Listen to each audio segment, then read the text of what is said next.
So I went to Kamlanagar for some work. I was walking, and then there were a bunch of grown-up men, like around 3-4. They were sitting on their scooty, and I was like passing by, and then one man said, Ching Chong.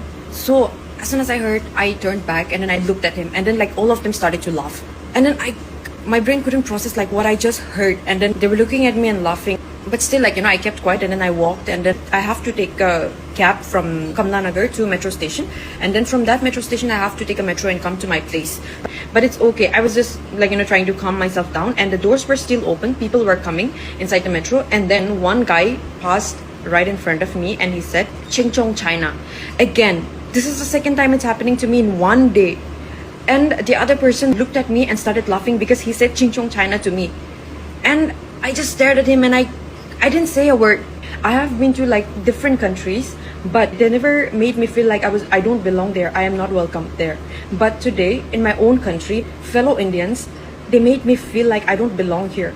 I was just controlling my tears. I was like, crying from inside. It breaks my heart. My only mistake is that I am born in India, and I look like this, and I don't look like the rest of the Indians. They make fun of me and they laugh at me just because I look like this. So I want to tell you that yes, people like me exist. I am from Northeast India, and I am from Meghalaya.